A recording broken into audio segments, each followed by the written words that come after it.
Hello friends, എല്ലാവർക്കും കാറ്റത്തെ കിളിക്കൂടെ എന്ന super kit പരമ്പരയുടെ നാളത്തെ സൂപ്പർ വിശേഷത്തിലേക്ക് സ്വാഗതം. അതിനുമുമ്പ് നിങ്ങൾക്ക് ആർക്കെങ്കിലും ഞങ്ങളുടെ ചാനൽ ഇഷ്ടപ്പെട്ടുവെങ്കിൽ സബ്സ്ക്രൈബ് ചെയ്യുക, ലൈക്ക് ചെയ്യുക, കമൻറ്റ് ചെയ്യുക. എല്ലാ ദിവസവും പുതുപുത്തൻ വിശേഷങ്ങളുമായിട്ട് എത്തുന്നതായിരിക്കും. നാളത്തെ വിശേഷത്തിൽ പ്രേക്ഷകരായി നമ്മളെ കരയിപ്പിക്കുന്ന, സങ്കടപ്പെടുത്തുന്ന ഒരു കാഴ്ചയായിരിക്കും കാണാൻ പോകുന്നത്. മാത്രമല്ല, സുഭാഷിൻ്റെ നിധിയുടെ മുൻപിലുള്ള പൊട്ടിക്കരഞ്ഞുകൊണ്ട് നിൽക്കുന്ന ഒരു ഭാഗമുണ്ട്. ഇതുവരെയും കാണാത്ത ഒരു സുഭാഷിനെ നിധി നാളത്തെ എപ്പിസോഡിൽ കാണുകയാണ്.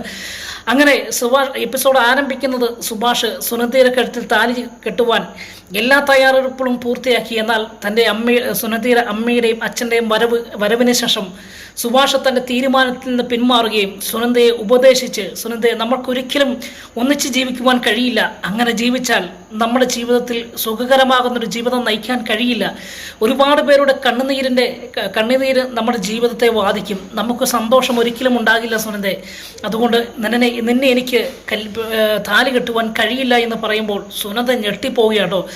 കാരണം ഇതുവരെയും സുനന്ദയുടെ കഴുത്തിൽ താലി കെട്ടുവാൻ തയ്യാറായി നിന്ന സുഭാഷിനെയാണ് സുനന്ദയും സുഭാഷിൻ്റെ അനിയന്മാരായ സുധീഷും ഹരീഷും നികേഷൊക്കെ കണ്ടത്. അപ്പോൾ ആ തയ്യാറെടുപ്പുകളൊക്കെ പൂർത്തി കഴിഞ്ഞപ്പോഴാണ് സുഭാഷിന് മനസ്സ് മാറിയത്. അത് അവർക്കൊരിക്കലും താങ്ങുവാൻ കഴിഞ്ഞില്ല കേട്ടോ. അപ്പോൾ പെട്ടെന്ന് സുധീഷ് ചോദിക്കുകയാണ്, സുഭാഷേട്ടാ എന്താണ് ഈ പറയുന്നത്? സുനന്ദയുടെ കഴുത്തിൽ താലി കെട്ട് അവരെന്തെങ്കിലും പറയുന്നത്, സുനന്ദയുടെ അമ്മയും അച്ഛനും എന്തെങ്കിലും പറയുന്നത് കേട്ട് സുഭാഷേട്ടൻ എന്തിനാ തൻ്റെ ജീവിതം കളയുന്നത്? അതുകൊണ്ട് എത്രയും വേഗം താലി കെട്ടാൻ പറയാം. അപ്പം സുഭാഷ് അതൊന്നും മൈൻഡ് ചെയ്യുന്നില്ല കേട്ടോ. ഈ സമയവും സുനന്ദയെ ഉപദേശിക്കുന്നൊരു ഭാഗമാണ് കാണുന്നത് കേട്ടോ. അപ്പോൾ സുനന്ദ ചോദിക്കുകയാണ്, സുഭാഷേട്ടൻ എന്താണ് ഈ പറയുന്നത്? ഞാൻ പോകില്ല, സുഭാഷേട്ടനില്ലാതെ എനിക്ക് ജീവിക്കാൻ കഴിയില്ല എന്ന് പറയാണ്. അപ്പോൾ സുഭാഷ് പറയാണ്, സുനന്ദേ, നിൻ്റെ അച്ഛനും അമ്മയ്ക്കും എന്തെങ്കിലും സംഭവിച്ചാൽ നീ അത് സഹിക്കുമോ എന്ന് ചോദിക്കുക. പെട്ടെന്ന് സുനന്ദ ഒന്ന് സൈലൻ്റ് ആയതിനു ശേഷം സുനന്ദ പറയാണ്, ഇല്ല സുഭാഷേട്ടാ, എൻ്റെ അച്ഛനും അമ്മയ്ക്ക് എന്തെങ്കിലും പറ്റിയാൽ ഞാനത് താങ്ങില്ല, എനിക്കത് സഹിക്കാൻ പറ്റില്ല എന്ന് പറയാണ്. അപ്പോൾ സുഭാഷ് പറയുകയാണ്, അത് തന്നെയാണ് സുനന്ദേ, നിൻ്റെ അച്ഛനും അമ്മയും ഒരുപാട് ആഗ്രഹിച്ച് ഒരുപാട് ആലോചിച്ച് ചെയ്തിരിക്കുന്ന ഒരു വിവാഹമാണ് നാളെ നടക്കാൻ പോകുന്നത്. ആ വിവാഹത്തിന് ഒരുപാട് ആളുകൾ നാളെ വരും. ഇപ്പോൾ തന്നെ നിൻ്റെ ബന്ധുക്കളും അതുപോലെ കൂട്ടുകാരൊക്കെ വന്നിരിക്കുകയാണ്.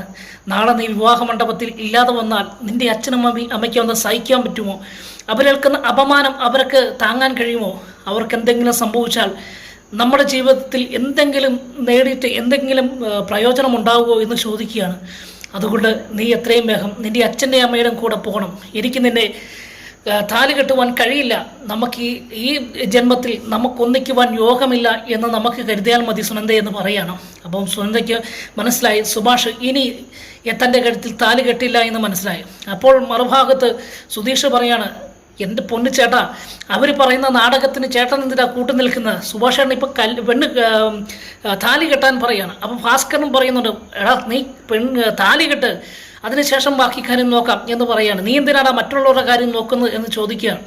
അപ്പോഴും സുഭാഷ് അവരുടെ ഒന്നും വാക്കുകൾ കേൾക്കാതെ സുനന്ദയെ ഉപദേശിച്ച് ആ സമയത്ത് സുനന്ദയുടെ അച്ഛനും അമ്മയ്ക്കും ഒരു ആശ്വാസം ഉണ്ടാകുക കേട്ടോ.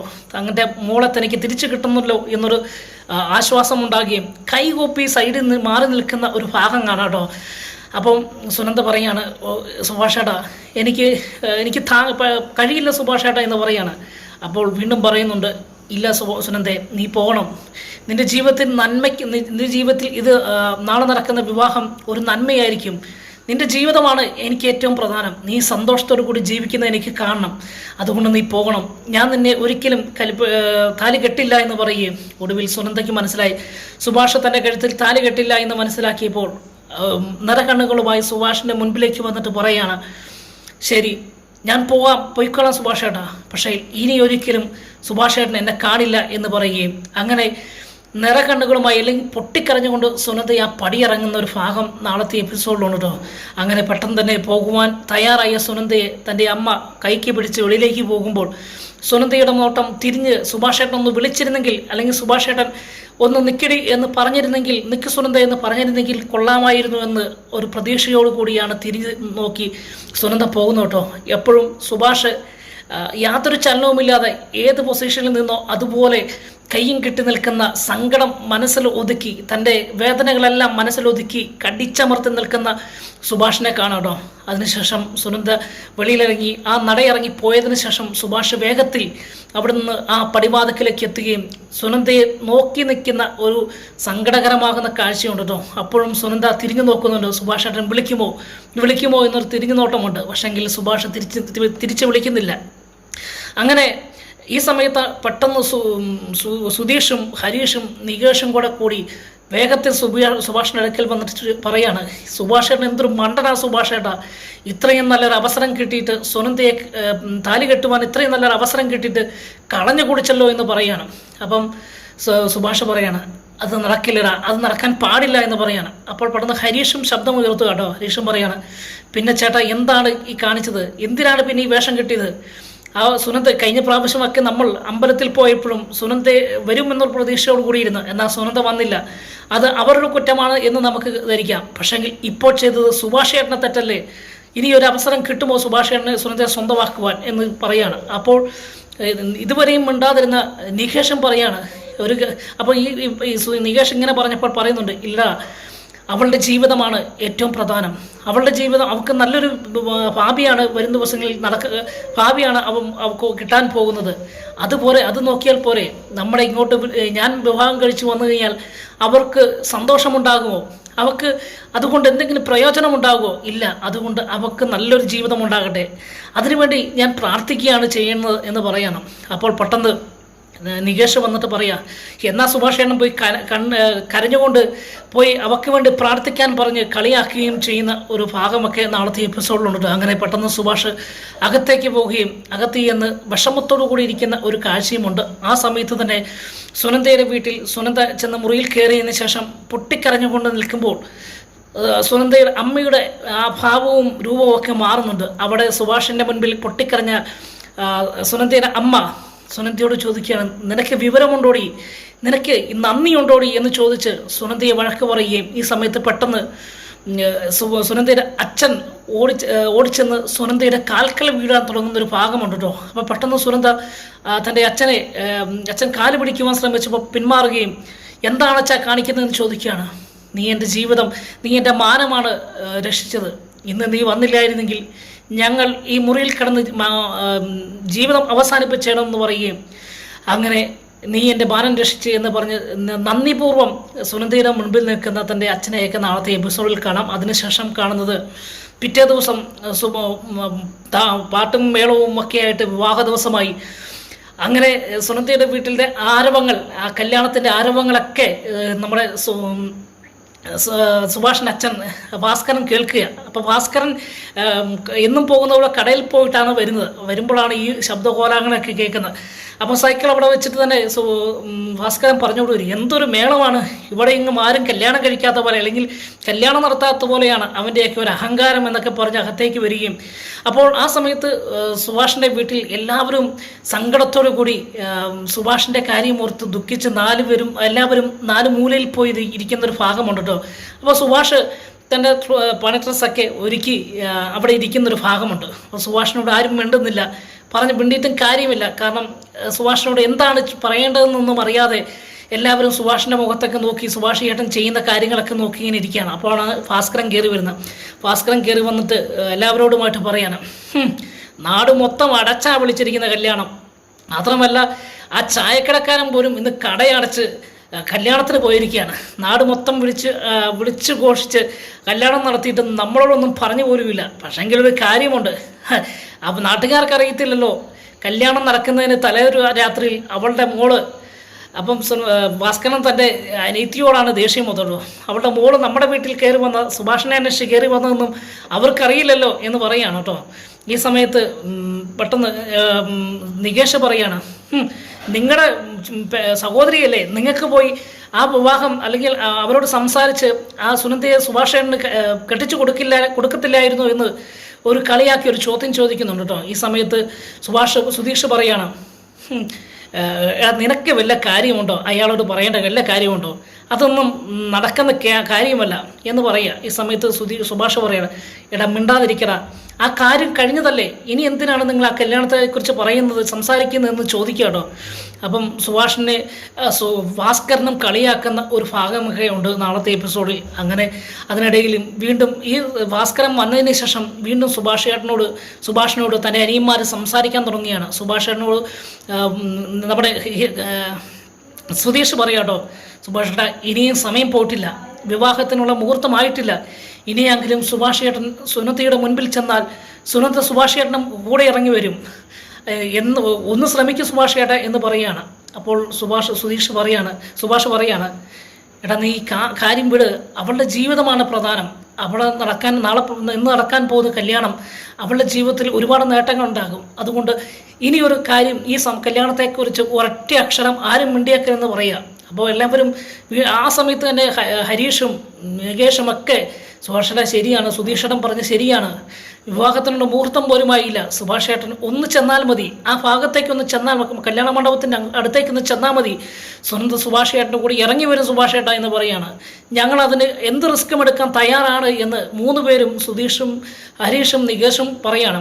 അപ്പോൾ സുഭാഷിന് ദേഷ്യമുണ്ടാക്കിയിട്ട് പറയാണ്, ഇനി ഞാൻ പറഞ്ഞു, ഇനി ഈ കല്യാണത്തെക്കുറിച്ച് ഒരക്ഷരം മിണ്ടിയാക്കല്ലെന്ന് ഞാൻ പറഞ്ഞു. നിങ്ങളൊക്കെ എന്താണ് ഉദ്ദേശിച്ചിരിക്കുന്നത്? സുനന്ദയുടെ വീട്ടിൽ ചെന്ന് അവളെ വലിച്ചിറക്കിക്കൊണ്ട് വരാനോ?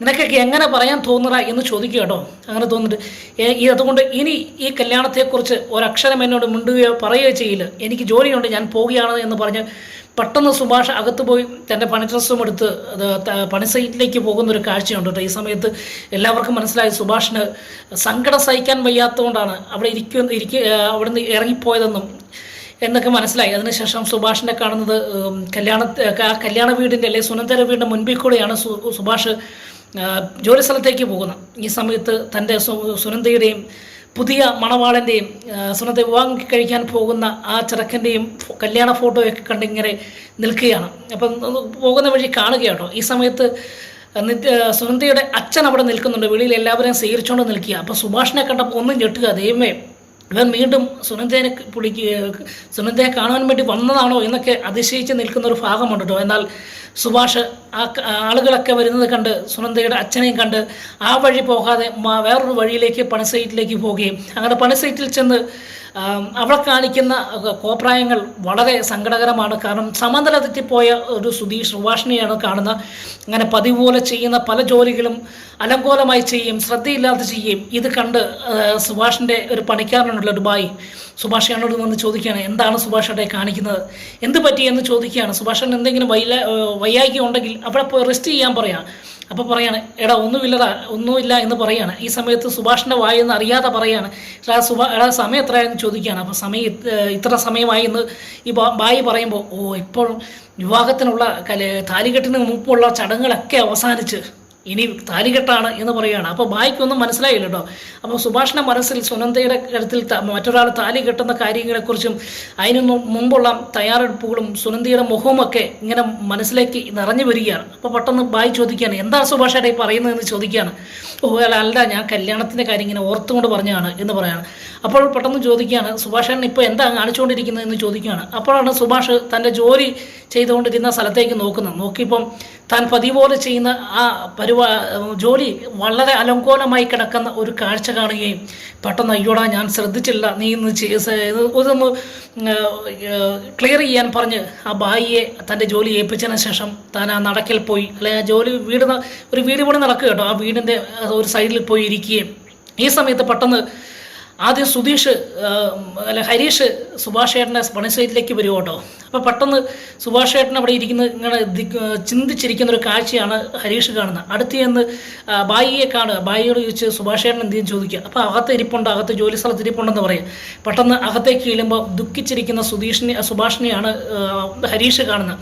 അപ്പോൾ ആദ്യം ചെന്ന് സുഭാഷേട്ട എന്ന് വിളിക്കുമ്പം ഇത് കേൾക്കുന്നില്ല. സുഭാഷിൻ്റെ മനസ്സിൽ മൊത്തം മറ്റെന്തോ ചിന്തയാണ്, അല്ലെങ്കിൽ സുനന്ദയെക്കുറിച്ചുള്ള ചിന്തയാണ്. വീണ്ടും ഉറക്കെ ശബ്ദത്തിൽ ഹരീഷ് വിളിക്കുകയാണ്, സുഭാഷേട്ട എന്ന് വിളിക്കാൻ പെട്ടെന്ന് എണീക്കുക കേട്ടോ. അപ്പോൾ എണീറ്റ് ചോദിക്കും, എന്നാടാ നീ ഇവിടെ എന്നാ എന്ന് ചോദിക്കുക. അല്ല സുഭാഷേട്ടൻ ചുമ്മാ ഇങ്ങനെ ഇറങ്ങിയതാ സുഭാഷേട്ടൻ എങ്ങനെ ഉണ്ടെന്ന് ചോദിക്കുക. എനിക്കെന്നാടാ കുഴപ്പം, എനിക്കൊരു കുഴപ്പമില്ലെന്ന് പറയാണ്. സുഭാഷേട്ടൻ ഓക്കെ ആണോ എന്ന് ചോദിക്കുകയാണോ? ഞാൻ ഓക്കെയാണ്, ഞാനിപ്പോൾ നിങ്ങൾ എന്തിനാണ് എൻ്റെ ഇങ്ങോട്ട് വന്നതെന്ന് ചോദിക്കുകയാണ്. അല്ല സുഭാഷേട്ടാ, ഇന്നലെ നടന്ന കാര്യങ്ങളിലൊക്കെ സുഭാഷേട്ടന് സങ്കടമുണ്ടോ ഇല്ലയോ എന്ന് അറിയാൻ വേണ്ടി വന്നതാണ്. ഇങ്ങനെ സംസാരിച്ചുകൊണ്ട് ഹരീഷ് ഇരിക്കുന്ന സമയത്താണ് നമ്മുടെ നികേഷും അതേ സൈലത്തേക്ക് വരികയും പെട്ടെന്ന് സുഭാഷേട്ട എന്ന് വിളിച്ച് കയറി വരുമ്പോൾ ഹരീഷുമായിട്ട് സുഭാഷ് സംസാരിച്ചുകൊണ്ടിരിക്കുന്ന ഒരു ഭാഗമാണ് കാണുന്നത്. അപ്പം പെട്ടെന്ന് നികേഷ് ചോദിക്കുകയാണ്, ഹരീഷേട്ടൻ ഇവിടെ ഉണ്ടായിരുന്നു എന്ന് ചോദിക്കുകയാണ്. അപ്പോൾ സുഭാഷിന് മനസ്സിലായി, തന്നെ അന്വേഷിച്ച് തനിക്ക് വിഷമമുണ്ടെന്ന് മനസ്സിലാക്കി അന്വേഷിച്ച് വരുന്ന അനിയന്മാരാണ് എന്ന് മനസ്സിലാക്കിയും എന്നാടാ എല്ലാവരും കൂടെ ഇങ്ങോട്ട് വന്നിരിക്കുന്നതെന്ന് ചോദിക്കുകയാണ്. അപ്പം പെട്ടെന്ന് ഹരീഷ് ചോദിക്കുന്ന അതേ ചോദ്യം തന്നെ നികേഷൻ ചോദിക്കുക, ചേട്ടാ കുഴപ്പം വല്ലതും ഉണ്ടോ, എന്തെങ്കിലും വിഷമമുണ്ടോ, എന്തെങ്കിലും വിഷയമുണ്ടോ, ചേട്ടൻ ഓക്കെ ആണോ എന്നൊക്കെ ചോദിക്കുക. അങ്ങനെ എടാ എനിക്കൊരു കുഴപ്പമില്ല, നിങ്ങൾ പൊക്കോ, നിങ്ങൾ എന്തിനാണ് ഇവിടെ വന്ന്, നിങ്ങൾക്ക് വേറെ ജോലിയൊന്നും ഇല്ല എന്ന് ചോദിച്ച് തൻ്റെ അനിയന്മാരെ കണ്ട് പറഞ്ഞു വിടുകയും അതിനുശേഷവും വീണ്ടും ദുഃഖിച്ച് തൻ്റെ ജോലിയിൽ ശ്രദ്ധയില്ലാതെ നിൽക്കുന്ന സുഭാഷിനെയാണ് കാണുന്നത്. അങ്ങനെ അതിനുശേഷം വീണ്ടും സുഭാഷ് തിരിച്ച്, അപ്പോൾ ഈ സമയത്ത് ബായിക്ക് മനസ്സിലായി സുഭാഷ് ചേട്ടൻ ചെയ്യുന്ന ഒന്നും ശരിയാകുന്നില്ല, സുഭാഷേട്ടൻ എന്തോ പറ്റിയിട്ടുണ്ടെന്ന് മനസ്സിലാക്കി സുഭാഷിനോട് പറയാണ്, ബായി പറയാണ്, സുഭാഷേട്ടൻ ഇന്ന് പണിയണ്ട, പണിത് കഴിഞ്ഞാൽ ശരിയാവില്ല, അതുകൊണ്ട് സുഭാഷേട്ടൻ ഇന്ന് പോയി റെസ്റ്റ് എടുക്കാൻ പറയുകയും അങ്ങനെ സുഭാഷിനെ നിർബന്ധിച്ച് ആ പണി സൈറ്റിൽ നിന്ന് റെസ്റ്റ് എടുക്കാൻ വേണ്ടി വീട്ടിലേക്ക് പറഞ്ഞു വിടുക ഈ ബായി പറഞ്ഞു വിട്ട് അതിനുശേഷം സുഭാഷ് നേരെ വീട്ടിലേക്ക് പോകുന്ന വഴിക്കാണ് സുനന്ദയുടെ വിവാഹമൊക്കെ കഴിഞ്ഞ് ഒരു കാറിൽ സുനന്ദയും തൻ്റെ പുതിയ ഭർത്താവും അല്ലെങ്കിൽ താലി കെട്ടിയ തൻ്റെ ഭർത്താവും കാറിൽ വന്ന് നിന്ന് ഫോട്ടോ എടുക്കുന്ന ഒരു സീനൊക്കെ കാണുന്ന. അങ്ങനെ വീണ്ടും സുഭാഷിൻ്റെ മനസ്സിലേക്ക് വേദന ഉണ്ടാകുകയാണോ. അതിനുശേഷം സുഭാഷ് വീണ്ടും തിരിഞ്ഞ് വേറെ വഴിക്ക് പോകുമ്പോൾ എല്ലാവരും സുനന്ദയുടെയും വധുവിൻ്റെയും വരൻ്റെയും ഫോട്ടോ എടുക്കുന്ന കാഴ്ച കാണുകയും അങ്ങനെ സുഭാഷ് കുറച്ചു നേരം അറിയാതെ സുനന്ദയെ നോക്കി നിൽക്കുമ്പോൾ സുനന്ദ ഇത് കാണുകയും സുഭാഷിനെ കണ്ണിമേ ചെമ്മാതെ നോക്കി നിൽക്കുകയും ചെയ്യുന്നൊരു ഭാഗമൊക്കെ നാളത്തെ എപ്പിസോഡിലുണ്ട്. അതിനുശേഷം കാണുന്ന വീട്ടിൽ കയറി വന്ന സുഭാഷ് നിധി അവിടെ എന്തോ പഠിച്ചുകൊണ്ടിരിക്കുന്ന ഒരു സമയത്താണ് സുഭാഷ് മുറിയിലേക്ക് കയറി വരുന്നത്, ഹാളിലേക്ക് കയറി വരുന്നത്. അപ്പോൾ സുഭാഷ് അതൊന്നും ശ്രദ്ധിക്കുന്നില്ല, ആരെങ്കിലും മുറിയിലുണ്ടോ അല്ലെങ്കിൽ ഹാളിലുണ്ടോ വീട്ടിലുണ്ടോ ഒന്നും ശ്രദ്ധിക്കാതെ വന്ന് പെട്ടെന്ന് ആ മുറിയിൽ തന്നെ ഹാളിലെ ഒരു കസാരയിൽ ഇരിക്കുകയും ഈ സമയത്ത് സുനന്ദയല്ല നമ്മുടെ നിധി പെട്ടെന്ന് ശ്രദ്ധിക്കുക, സുഭാഷേട്ടൻ പതിവ് പോലെ അല്ലല്ലോ, എല്ലാ ദിവസവും വരുമ്പോൾ എല്ലാവരെയും വിളിച്ചും അല്ലെങ്കിൽ എന്തെങ്കിലും ചോദിച്ചുകൊണ്ടാണല്ലോ വരുന്നത്, ഇതെന്ത് പറ്റിയ ഒന്നും മിണ്ടാതെ വന്നിരിക്കുന്നത് എന്ന് ചിന്തിച്ചിങ്ങനെ നിൽക്കുക. അപ്പം സുഭാഷ് ഇങ്ങനെ വന്ന് പതിവില്ലാതെ ദുഃഖിച്ചിരിക്കുന്ന ആ കാഴ്ച കാണുകയും പെട്ടെന്ന് നിധി എഴുന്നേറ്റ് എന്ന് സുഭാഷേട്ടനെ വിളിക്കുക. അപ്പോൾ പെട്ടെന്ന് സുഭാഷേട്ടൻ ഞെട്ടി എണീക്കുക. എന്ത് പറ്റി സുഭാഷേട്ടൻ നേരത്തെ പോകുന്നതെന്ന് ചോദിക്കുമ്പോൾ എനിക്ക് നല്ല തലവേദനയാണ് മോളെ, അതുകൊണ്ടാണ്, മോള് കഴിച്ചോ എന്ന് ചോദിക്കുകയാണ്. അപ്പം ഞാൻ കഴിച്ചു സുഭാഷേട്ടൻ കഴിച്ചോ എന്ന് ചോദിക്കുക. അപ്പം സുഭാഷ് പറയാണ് ഞാൻ കഴിച്ചു മോളെ എന്ന് പറയാണ്. അപ്പം സുഭാഷ് പെട്ടെന്ന് ഞെട്ടുന്നുണ്ട് കേട്ടോ, കാരണം പതിവില്ലാതെ സുഭാഷ് അവിടെ വന്ന് ഇരിക്കുകയും നിധിയെ കാണാതെ വരികയും അല്ലെങ്കിൽ നിധി അവിടെ അത്രയും മുൻപിൽ ഇരുന്നിട്ട് ശ്രദ്ധിക്കാതെ വന്നതൊക്കെ നിധിക്ക് മനസ്സിലായി എന്ന് സുഭാഷിന് മനസ്സിലാക്കിയ ഒരു ചമ്മൽ സുഭാഷിൻ്റെ മുഖത്ത് ഫീൽ ചെയ്യുകയാണ്. പെട്ടെന്ന് അകത്തേക്ക് പോകുന്ന വെപ്രാളത്തോടു കൂടി സുഭാഷ് അകത്തേക്ക് പോകുമ്പോൾ തന്നെ കാല് ഒരു ചെയറിൽ തട്ടുകയും പെട്ടെന്ന് വേദനിച്ച് അയ്യോ എന്ന് വിളിക്കുന്ന ഈ സമയത്ത് പെട്ടെന്ന് നിധി എന്ത് പറ്റി സുഭാഷേട്ട എന്ന് ചോദിച്ച് ഓടിച്ചെല്ലുകയും സുഭാഷേട്ടനെ അവിടെ പിടിച്ച് കസാരയിൽ ഇരുത്തുക. ഈ സമയത്ത് സുഭാഷിൻ്റെ കാലിൽ നിന്ന് രക്തം വരികയും പെട്ടെന്ന് സുഭാഷേട്ടനോട് ചോദിക്കുക എന്താ സുഭാഷേട്ടൻ കാണിക്കുന്നത്, സുഭാഷേട്ടൻ എന്തെങ്കിലും സുഭാഷേട്ടൻ്റെ സങ്കടമുണ്ടെന്നറിയാം, എന്നാലും എന്താണ് ഈ കാണിക്കുന്നതെന്ന് ചോദിക്കുക.